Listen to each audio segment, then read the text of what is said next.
ওম গাম গণপতি নমঃ। ওম হ্রিম হ্রিম শ্রীম শ্রীম লক্ষ্মী বাসুদেবায় নমঃ। আপনাদের সবাইকে আমাদের পরিবার ভাগ্যলাপী সাদর অভ্যর্থনা জানাচ্ছি। আজকে যে তথ্যটি প্রদান করব সেটি খুবই গুরুত্বপূর্ণ, কেননা বিভিন্ন মাধ্যম থেকে আমাদের কাছে বিভিন্ন প্রশ্ন আসছে। সে প্রশ্নের উত্তর দেওয়া প্রয়োজন মনে করছি। একজন জাগরুক হিন্দু সনাতনী হওয়ার জন্য গর্ববোধ করছি এবং প্রশ্নের উত্তর দেওয়ার অবশ্যই প্রয়োজন মনে করছি, কেননা আমরা মনে করি সর্বে ভবন্তু সুখিনঃ সর্বে সন্তু নিরাময়াঃ, সবাই উপকৃত হন। প্রশ্ন এটাই যে কিভাবে কুম্ভ স্নান করবেন, কিভাবে কুম্ভ স্নান করলে আপনি যথার্থ স্নানের মাহাত্ম্য লাভ করবেন, পুণ্য লাভ করবেন। নাহলে গেলাম আর ঝাঁপ দিলাম আর ডুবকি লাগালাম, চলে আসলাম, কিচ্ছু হবে না, সমস্ত বৃথা। চলুন সেই সম্পর্কে আমরা জানি, কিন্তু তার আগে চ্যানেলটিকে সাবস্ক্রাইব করে পাশে থাকা বেল আইকনটি ক্লিক করবেন। আমাদের ভিডিও ভালো লাগলে লাইক করবেন, শেয়ার করবেন, ভিডিওটি শেষ পর্যন্ত দেখবেন। আর যে কোনো প্রশ্ন কুম্ভ সম্পর্কে জানতে চাইলে আমাদের সাথে যোগাযোগ করবেন, আমরা সে প্রশ্নের উত্তর দেবো। চলুন আমরা বলছি যে কুম্ভ স্নান করবেন। দেখুন, কুম্ভ কথাটির অর্থ হচ্ছে যে একটি কলসি বা কলস। আর আপনারা জানেন, এর আগে আমরা একটা ভিডিও পোস্ট করেছি, সেটাও আপনারা দেখে নেবেন যে কিভাবে কুম্ভের উৎপত্তি হয়েছে, কেন কুম্ভ। সেই জন্য কুম্ভ স্নান করতে যাচ্ছেন যারা, তারা একটি কুম্ভ নেবেন, অর্থাৎ কলসি নেবেন। অনেকে প্রশ্ন করছেন মাটির, না মাটির নিলে হবে না, তামার একটা কলসি অর্থাৎ ঘট, যেটাকে আমরা ঘট বলি, সেটা নেবেন। তার মধ্যে আপনি কি দেবেন ভালো করে শুনে নিন।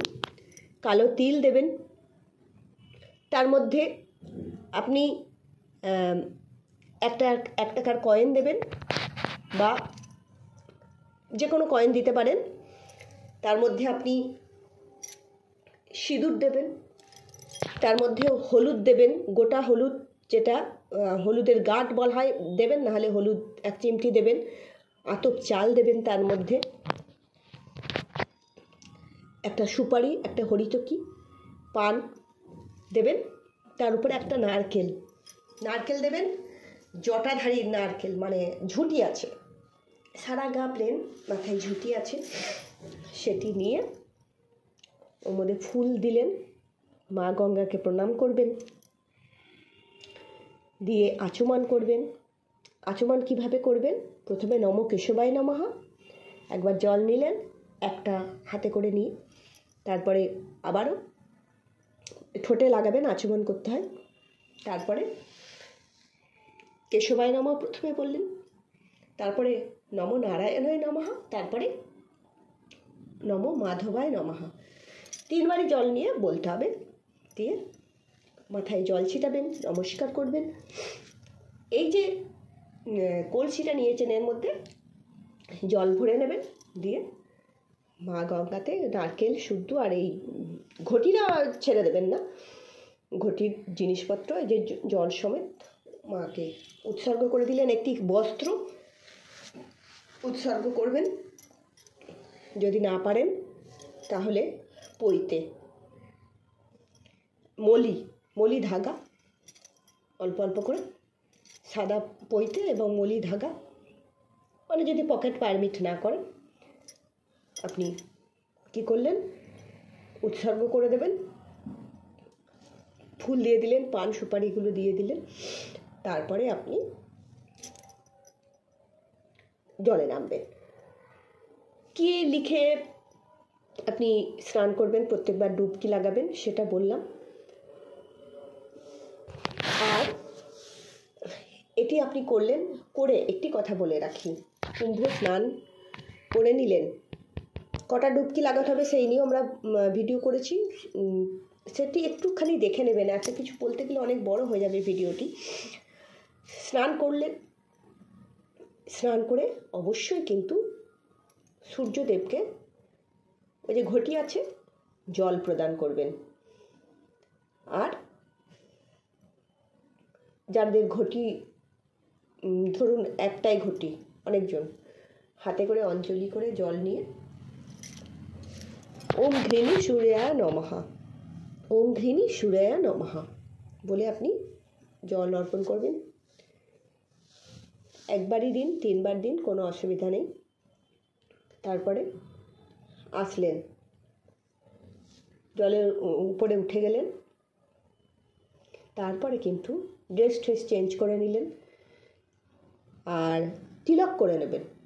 যারা তিলক করেন, তিলক আছে সুবিধার, মানে যারা তিলক রেগুলার করেন তাদের কাছে তো সরঞ্জাম থাকবে, করে নেবেন। যাদের কাছে থাকবে না, মাটি নিয়ে তিলক করে নেবেন। পাড়ে এসে দেখবেন একটা জায়গায় সবাই দিচ্ছে প্রদীপ মা গঙ্গাকে, সেখানে মা গঙ্গার দিকে মুখ করে প্রদীপ দেবেন,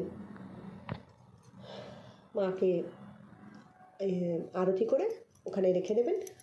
দেখবেন কিছু কিছু জায়গা আছে, দেখবেন সবাই স্নান করে ওখানেই দিচ্ছে, সেই জায়গায় আপনি প্রদীপ দান করলেন। এরপরে যেটা হচ্ছে, অবশ্যই কী করবেন, দান করবেন, আপনার সাধ্য মতন আপনি দান করবেন। কি দান করবেন বলে রাখি, ওখানে দেখবেন অনেক আখাড়া আছে, খালসা আছে, মানে ওখানে অন্নক্ষেত্র, ওখানে বিনা পয়সায় সবাইকে ভান্ডারা ভোজন করানো হচ্ছে। সেখানে নুন, সাধ্য না থাকলে 1 প্যাকেট নুন দান করবেন, আর বাদ বাকি তো আপনার সাধ্যমতো অন্ন, বস্ত্র, অর্থ যা ইচ্ছা আপনি দান করবেন, কোনো অসুবিধা নেই। নুনের প্যাকেটটা অবশ্যই দান করবেন। আর আপনি সাধু সন্ন্যাসীর যদি আশীর্বাদ পান তো কোনো কথাই নেই।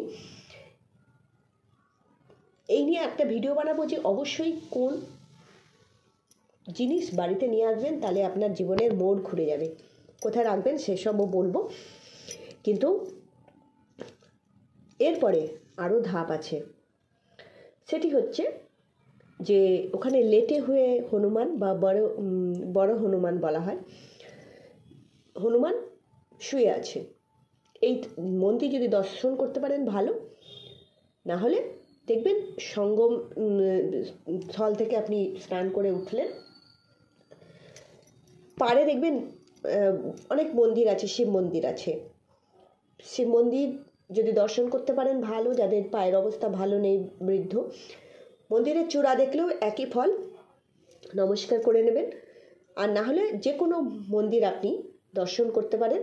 পাশেই দেখবেন, যখন আসবেন আপনি জুশিতে আসবেন স্টেশনের দিকে, তখন দেখবেন যে মন্দির আছে, একদম দর্শন করে চরণামৃত প্রসাদ সবই পেয়ে যাবেন।